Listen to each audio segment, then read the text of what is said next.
Hello everyone, स्वागत है आप लोग सभी का हमारे यूट्यूब चैनल सफलता जोन में। हमारा ऑफलाइन क्लास चल रहा है, ठीक है। और उसी के लिए आज हम जनरल अवेयरनेस का ये जीके डिस्कस करने वाले हैं। ये एक्चुअली में आरपीएफ के सेट से लिया गया है, जिसे मैं इसी तरह लैंडस्केप मोड में ही रिकॉर्ड करूँगा, ठीक है। अगर चैनल पर नए हैं तो सब्सक्राइब कर दीजिए, आपको बहुत अच्छी अच्छी वीडियोज़ इस चैनल पर मिलेंगी, ठीक है।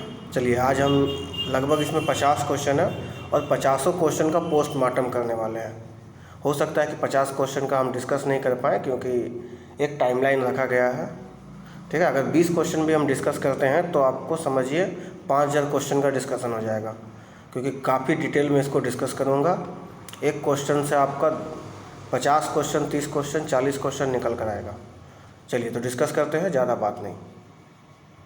पहला नंबर क्वेश्चन, किस वेद में, आप लोग को एक और काम करना है, वीडियो को पॉज कर करके इसका आंसर देते रहना है, ठीक है। किस वेद में सबसे प्राचीन वैदिक युग की संस्कृति के बारे में जानकारी दी गई है, ठीक है। तो सबसे प्राचीन वेद हम लोग का कौन सा है? ऋग्वेद है। सबसे प्राचीन वेद कौन सा है? ऋग्वेद है। ऋग्वेद के तीसरे मंडल में गायत्री मंत्र का उल्लेख है, और सबसे प्राचीन वेद और सबसे अच्छा वेद ऋग्वेद को माना जाता है। ऋग्वेद के बाद कौन सा वेद आता है? यजुर्वेद, उसके बाद अथर्ववेद, उसके बाद सामवेद, ठीक है। ऋग्वेद में गायत्री मंत्र है और बहुत सारी इतिहास का जानकारी हम लोग को ऋग्वेद से मिलता है, ठीक है। इसके बाद कौन सा आता है? सामवेद आता है। सामवेद में आपका संगीत का वेद इसे कहा जाता है, सामवेद को। पहला नंबर ऋग्वेद, दूसरा नंबर सामवेद, तीसरा नंबर आपका यजुर्वेद आता है। यजुर्वेद में कृष्ण उपासना या फिर कैसे हवन करना है, ये सब का वर्णन दिया हुआ, पूजा पाठ का वर्णन दिया हुआ। और अथर्ववेद सबसे बाद का वेद है, सबसे नया वेद अथर्ववेद है, ठीक है। तो अथर्ववेद में क्या जानकारी मिलता है? जादू टोना टोटका, ये सब चीज़ का जानकारी मिलता है, ठीक है। वर्तमान में जो पंडित वंडित होते हैं वो अथर्ववेद ही पढ़ते हैं, ठीक है। इसी में से जैसे जादू टोना टोटका करने वालों को पंडित जी कहते हैं ना, वही है, ठीक है। तो अथर्ववेद क्लियर है। नेक्स्ट क्वेश्चन में आते हैं। निम्नलिखित में से हिंद स्वराज पुस्तक किसने लिखा? ठीक है, तो हिंद स्वराज पुस्तक जो है वो महात्मा गांधी जी ने लिखा। हिंद स्वराज पुस्तक जो है महात्मा गांधी जी ने लिखा है, ठीक है। हिंद स्वराज पुस्तक महात्मा गांधी जी ने लिखा, क्लियर है। और ये 1909 में लिखा। महात्मा गांधी जी के बारे में हम लोग बहुत बार डिस्कस कर चुके हैं, ठीक है। महात्मा गांधी जी का एक और पुस्तक है, माई एक्सपेरिमेंट विद ट्रूथ, और इसी में एक्स्ट्रा जानकारी दिया हुआ है। अनहैप्पी इंडिया, लाला लाजपत राय ने लिखा है। The Indian struggle, Subhash Chandra Bose ने लिखा। और discovery of India, Jawaharlal Nehru ने लिखा है। ये सब जो हम बोल रहे हैं उसको लिख लेना है कॉपी में, ठीक है। क्योंकि होता क्या है ना कि हम लोग वीडियो देख लेते हैं और फिर बाद में भूल जाते हैं। कॉपी में लिखा हुआ रहेगा तो आप रिवीजन भी कर सकते हैं, क्लियर है। चलिए नेक्स्ट आगे बढ़ते हैं। जैसे ही नदी मैदान में प्रवेश करती है वह मुड़ जाती है और बड़े मोड़ बनाती है, डैश के रूप में जाना जाता है। इसे क्या कहते हैं? देखिए, जैसे ही मैदान में प्रवेश करती है ना, तो नदी जो है इस तरीक़ा से हो जाती है। जैसे ये मैदान में प्रवेश की इस तरीक़ा से, ठीक है, तो टेढ़ा मेढ़ा हो जाती है, तो इसे हम लोग विसर्प कहते हैं, ठीक है। यही इसमें दिया हुआ है, इसी को हम डिस्कस कर देंगे शॉर्ट में, क्लियर है। आगे बढ़ते हैं। चौथा नंबर क्वेश्चन, सोडियम हाइड्रोक्साइड का उपयोग किस लिए नहीं किया जाता? तो सोडियम हाइड्रोक्साइड का उपयोग आपका साबुन बनाने में किया जाता है, अखबार बनाने में किया जाता है, धातु की चिकनाई को कम करने में भी किया जाता है, लेकिन आचार का परिरक्षण में सोडियम बेंजोइक का उपयोग किया जाता है। सोडियम हाइड्रोक्साइड का नहीं, इसका आंसर क्या हो जाएगा? अचार का परिरक्षण, ठीक है। सोडियम बेंजोइट का उपयोग कार्बोनेट पेय, जैम, फलों के रस और अचार के लिए एक परिरक्षक के रूप में किया जाता है, ताकि उससे ख़राब ना हो जल्दी से, ठीक है। सोडियम हाइड्रोक्साइड को हम लोग कास्टिंग सोडा भी बोलते हैं, ठीक है। इसका रासायनिक नाम याद कीजिएगा, बहुत एग्जाम में क्वेश्चन आता है, NOH, कास्टिंग सोडा। इसका उपयोग क्या होता है? जो कागज़ के लिए लुगदी बनाते हैं, उसमें लुगदी, कागज़ के कपड़े, पीने का जल, साबुन और डिटर्जेंट के निर्माण में इसका उपयोग होता है, ठीक है। साथ ही साथ चिकित्सा के क्षेत्र में भी इसका उपयोग किया जाता है, क्लियर है। आगे बढ़ते हैं। भारत में रेलवे कोच फैक्ट्री कहाँ है भारत में? ये कपूरथला में है। ठीक है। रेलवे से संबंधित मैं अगला वीडियो बनाने वाला हूँ, ठीक है। तो जब आएगा तो उसको जानने के लिए देख लीजिएगा, है ना। नेक्स्ट, कपूरथला में है रेलवे कोच फैक्ट्री। क्लियर है, ज़्यादा इसमें डिस्कशन नहीं करेंगे क्योंकि इसके बारे में मैं डिटेल में वीडियो ही बना दूंगा। नेक्स्ट, चंद्रयान 3 का प्रदर्शन किस राष्ट्र के साथ साझेदारी के प्रस्तावित चंद्र ध्रुवीय अन्वेषण मिशन के लिए महत्वपूर्ण है? जापान का है कहानी, ठीक है। 2024 का करंट अफेयर है। चंद्रयान 3 मिशन को बाद में जुलाई 2024 में श्रीहरिकोटा के सतीश धवन अंतरिक्ष केंद्र जियो सैन फ्रांसिस्कोस व्हीकल द्वारा लॉन्च किया गया। विक्रम लैंडर के बाद की विफलता के कारण 2024 के लिए जापान के साथ साझेदारी में प्रस्तावित चंद्र ध्रुवीय अन्वेषण मिशन के लिए आवश्यकता लैंडिंग क्षमताओं को प्रदर्शित करने के लिए एक और मिशन की खोज की गई, ठीक है। तो ये सब कहानी है। 2024 में एक्चुअली में ये सक्सेसफुल लैंडिंग हो चुका है, ठीक है।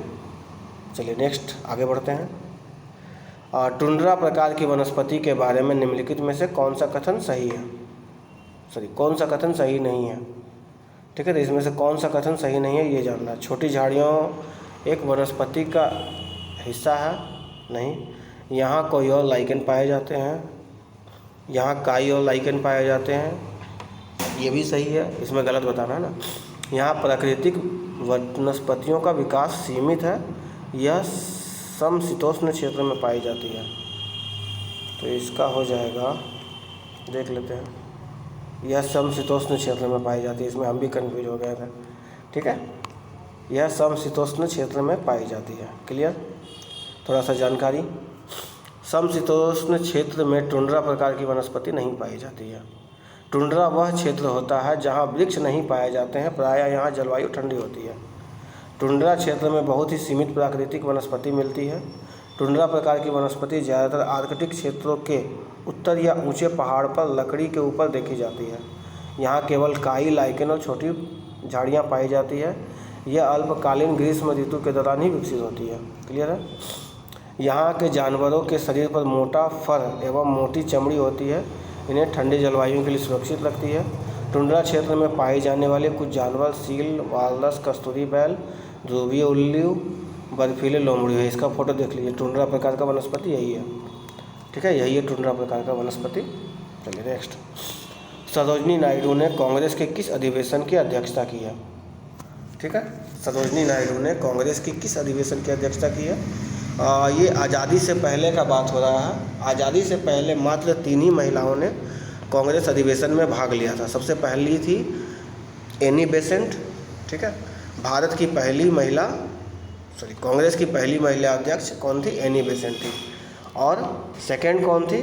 ये थी हमारी सरोजनी नायडू। ये 1925 के कानपुर अधिवेशन में इन्होंने अध्यक्षता किया था, ठीक है। तो सरोजनी नायडू वह भारतीय राष्ट्रीय कांग्रेस की पहली भारतीय महिला अध्यक्ष बनती है। लेकिन क्वेश्चन इससे भी बहुत ज़्यादा आता है कि भारत की कांग्रेस की पहली महिला अध्यक्ष कौन बनी थी? वो बनी थी एनी बेसेंट, ठीक है। सेकंड कौन बनी? आपकी सरोजनी नायडू। लेकिन भारतीय पहली महिला कौन थी? वो थी एनी बेसेंट, सरोजनी नायडू, ठीक है। क्लियर, एक बार फिर से मैं बोल दे रहा हूँ। कांग्रेस की पहली महिला अध्यक्ष एनी बेसेंट, कांग्रेस की पहली महिला भारतीय अध्यक्ष सरोजनी नायडू और कांग्रेस की तीसरी महिला अध्यक्ष बनी थी नलिनी सेनगुप्ता। सब में 8-8 साल का अंतराल है, यानी एनी बेसेंट 1917 में बनी थी, 1925 में तुम्हारी सरोजनी नायडू बनी और 1933 में 8-8 साल सब में जोड़ दीजिए नलिनी सेनगुप्ता बनी, ठीक है। सरोजनी नायडू को भारत कोकिला भी कहा जाता था, नाइटिंगेल ऑफ इंडिया भी कहा जाता था। और ये भारत की पहली महिला राज्यपाल यानी गवर्नर भी बनी थी। क्लियर है। इन्होंने कुछ पुस्तक लिखा था, काफ़ी क्वेश्चन आता है, जैसे the golden threshold, the bird of time, songs of life. Mohammad Ali Jinnah के ऊपर भी इन्होंने एक पुस्तक लिखा था, Mohammad Jinnah and ambassador of unity, है ना। Palanquin bearers, the village song in the bazaar of Hyderabad, ठीक है, ये इन्होंने लिखा था। क्लियर है। और कुछ एक्स्ट्रा इन्फॉर्मेशन दिया हुआ। चित्तरंजन दास ने भारतीय राष्ट्रीय कांग्रेस के 1922 के गया अधिवेशन की अध्यक्षता की थी। मोतीलाल नेहरू ने राष्ट्रीय कांग्रेस के 1928 के कलकत्ता अधिवेशन में अध्यक्षता की थी। और 1931 में वल्लभ भाई पटेल ने किया था, सरदार वल्लभ भाई पटेल, जिसे भारत का लौह पुरुष भी कहा जाता है। ठीक है, तो क्लियर है। इस क्वेश्चन से हम लोग को इतना सारी जानकारी मिली। और एक और बात बोलना चाहूँगा, है ना, जब भी ये सब जानकारी जो है ना कॉपी में लिख लिया कीजिए, ताकि आप इसको रिवीजन कर सकें। ठीक है, नेक्स्ट, निम्नलिखित में से कौन सा खेल जेंटलमैन गेम के रूप में जाना जाता है? ये आपका क्रिकेट है। ठीक है, क्रिकेट खेल को जेंटलमैन गेम के रूप में जाना जाता है। ठीक है, ये सब इसका कहानी दिया हुआ है, आराम से इसके बारे में डिटेल में पढ़ेंगे। नेक्स्ट,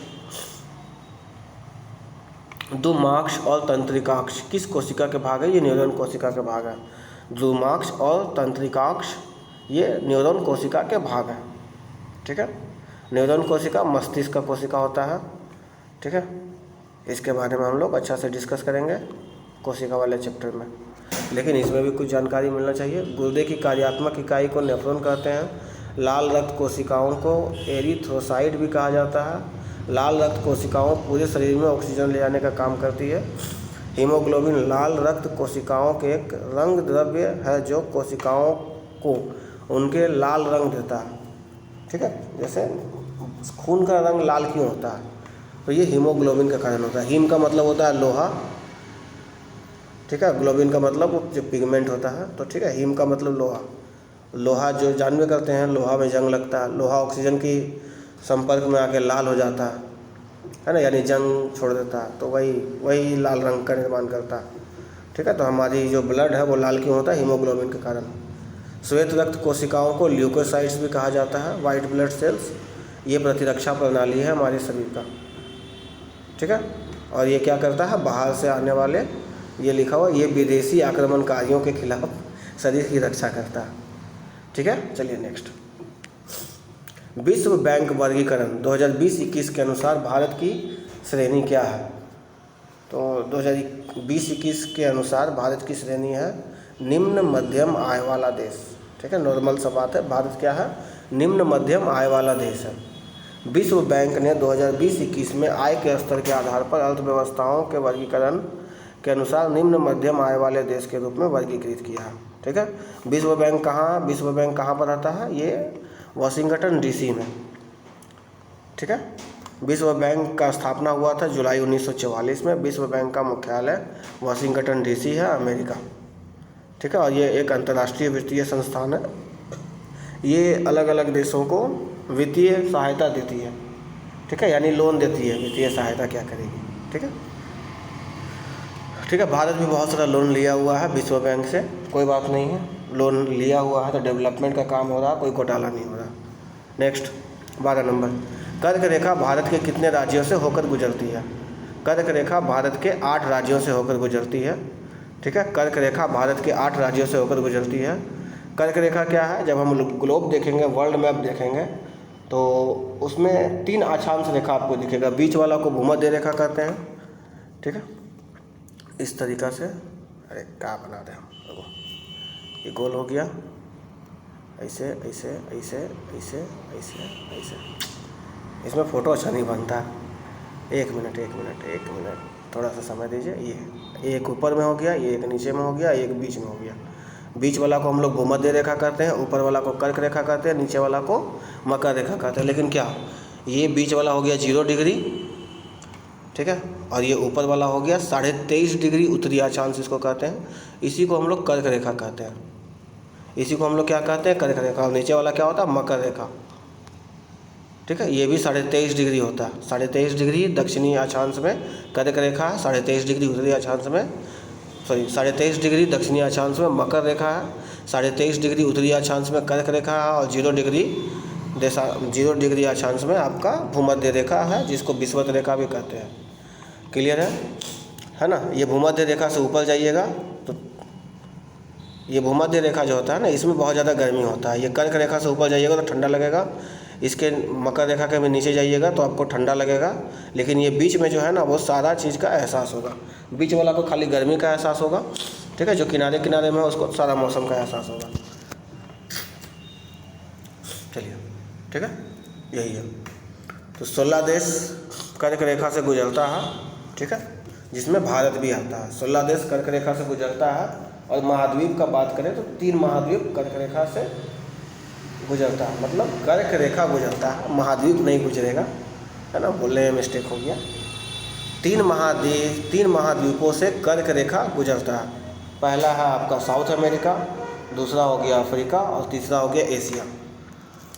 ठीक है, तो स्थलीय, इसको अच्छा से डिस्कस कर देते हैं। स्थलीय भूमध्य रेखा में लगभग 23 डिग्री 27 मिनट नॉर्थ यानी उत्तरी अक्षांश को कर्क रेखा कहते हैं, जिसको हम 23.5 डिग्री बोले थे, वो 23 डिग्री 27 मिनट हो जाएगा। ठीक है, क्योंकि एग्जैक्ट नहीं बोलते हैं हम लोग, बोलने के लिए हम लोग लगभग में ले लेते हैं, लेकिन जब लिखना होता है तो एग्जैक्ट लिखते हैं।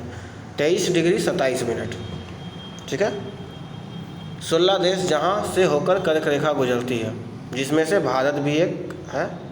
ठीक है, भारत में 8 राज्य से कर्क रेखा गुजरती है। अगर मैप वाइज देखा जाए तो पश्चिम से पूरब, सबसे पहले पश्चिम में गुजरात आएगा, फिर राजस्थान आएगा, फिर एमपी आएगा, फिर छत्तीसगढ़ आएगा, फिर झारखंड आएगा, फिर पश्चिम बंगाल आएगा, फिर त्रिपुरा आएगा, फिर मिजोरम आएगा। पश्चिम से पूरब जाएंगे तो ये हमारा क्रम रहेगा।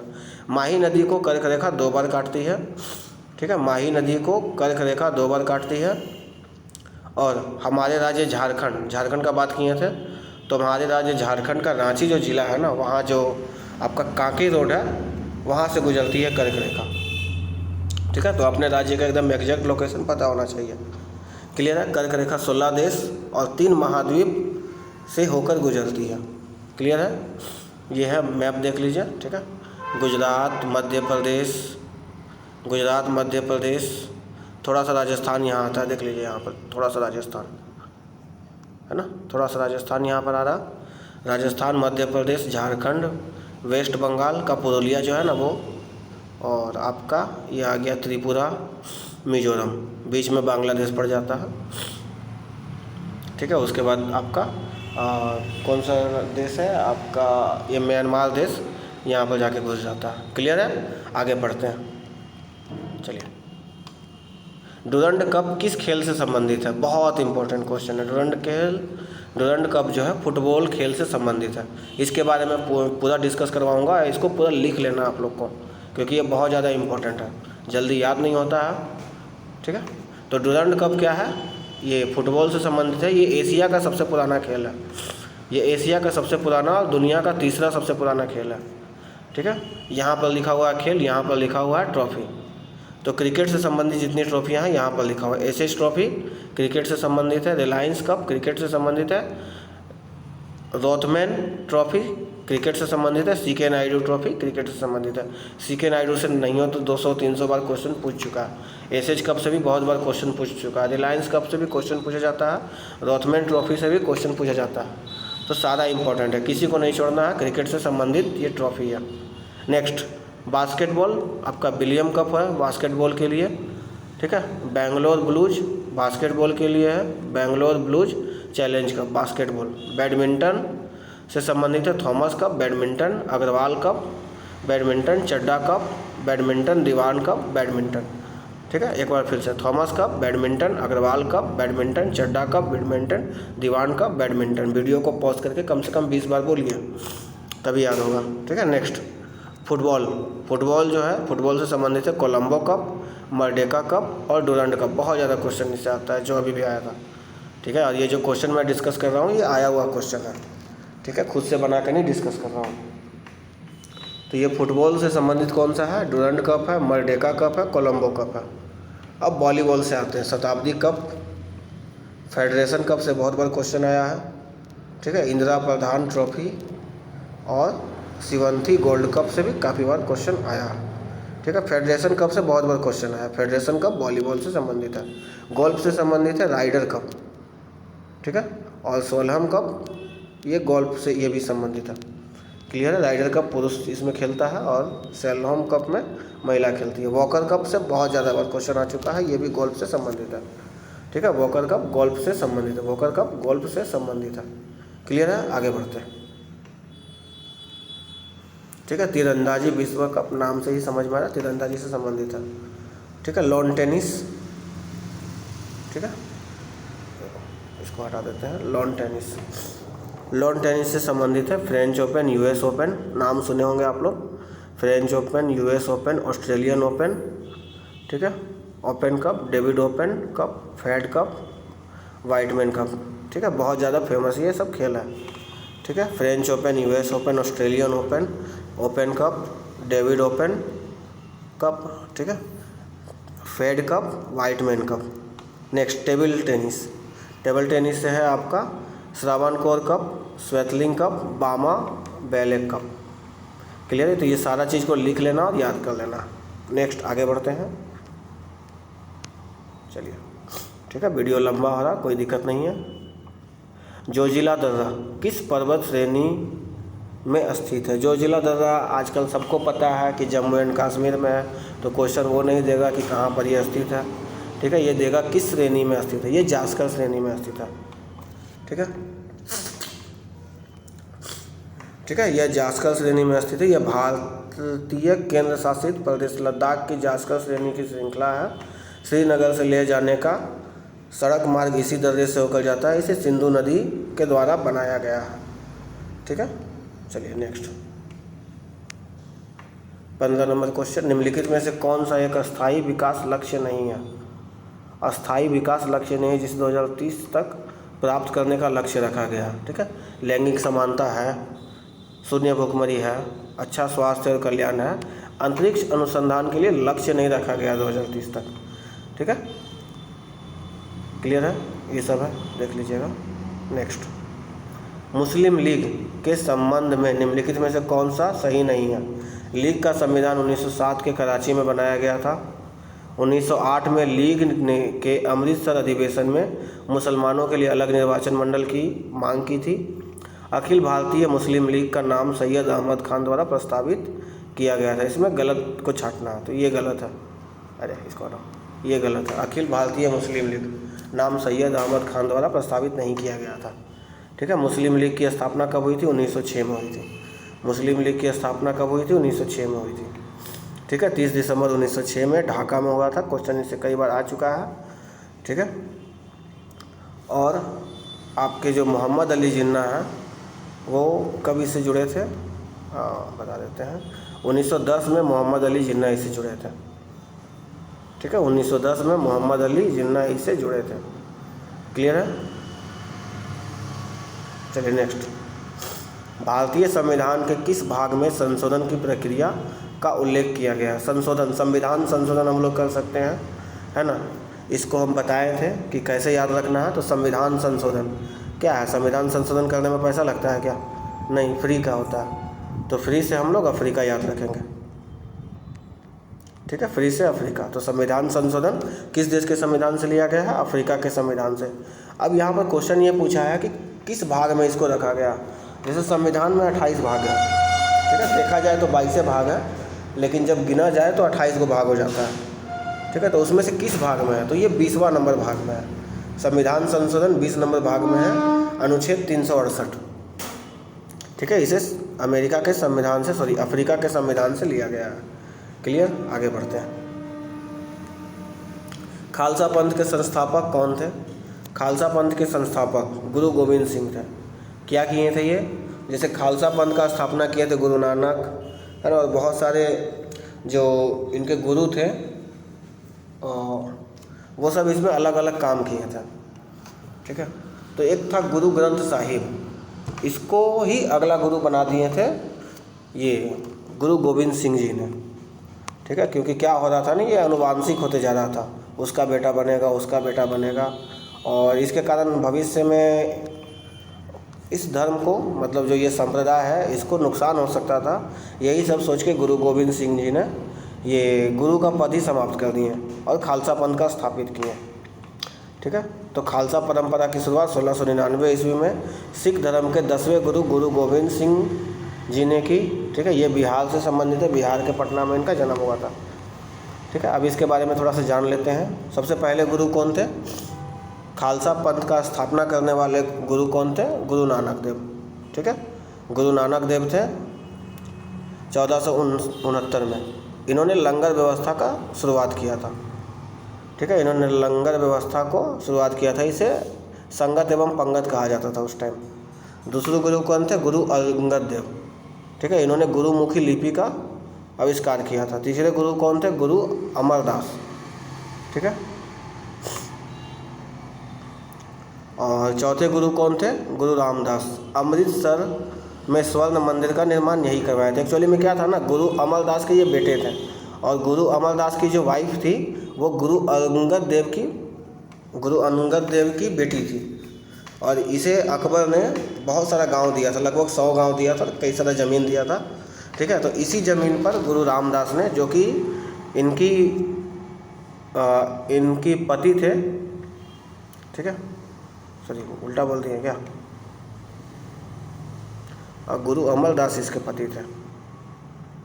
ठीक है, गुरु अमरदास पति थे किसके, मतलब दामाद थे गुरु अंगद देव के। और जब इनकी पत्नी को ज़मीन मिला था और ये गुरु रामदास आते हैं, ये अमृतसर में स्वर्ण मंदिर का निर्माण करवाते हैं। ठीक है, गुरु रामदास इनके बेटे थे अमरदास के, और ये अमृतसर में स्वर्ण मंदिर का निर्माण करवाते हैं। कौन करवाते हैं? गुरु रामदास। क्लियर है। अब आते हैं गुरु अर्जुन देव में। गुरु अर्जुन देव 5वें सिख गुरु थे। ठीक है, और वह सिख इतिहास में पहले शहीद हो गए। सम्राट जहांगीर ने उन्हें मृत्युदंड का आदेश दिया था। एक्चुअली में सम्राट जहांगीर का एक बेटा था, बेटा तो ऐसे उसका 4 गो था, लेकिन एगो बेटा क्या हो गया था ना कि बागी हो गया था। ठीक है, बागी हो गया था और इसके वजह से अपने बाप के ही खिलाफ हो गया था और गुरु अर्जुन देव से आशीर्वाद लेने गया था। अब संत आदमी आशीर्वाद तो देगा ही, तो गुरु अर्जुन देव ने उसको आशीर्वाद दे दिया, खुसरो को। अब इसी गुस्सा में जहांगीर अपना बेटा को तो मार नहीं सकता, खून है अपना, तो गुरु अर्जुन देव को मरवा देता है। ठीक है, इसीलिए ये पहले शहीद होते हैं सिख धर्म में। क्लियर है, कोई दिक्कत नहीं है। गुरु अर्जुन देव है ना, इन्होंने ही आपका वो लिखा था, जो किताब नहीं होता है सिख संप्रदाय में क्या कहते हैं, गुरु ग्रंथ। ठीक है, छठे गुरु गुरु हरगोविंद, इन्होंने जो सिख संप्रदाय है उसे एक सैन्य नज़रिया दिया। ठीक है, जैसे इनको मृत्युदंड दे दिया गया, इसी को देखते हुए इन्होंने सैन्य नज़रिया दिया। चलिए नेक्स्ट, अब आते हैं गुरु हर राय। ठीक है, इसने भी दारा सिखों को आश्रय दिया था। नेक्स्ट गुरु हरकृष्ण साहिब। ठीक है, यह गुरुओं में सबसे छोटे थे। एक्चुअली में ये चेचक के कारण मारे गए थे।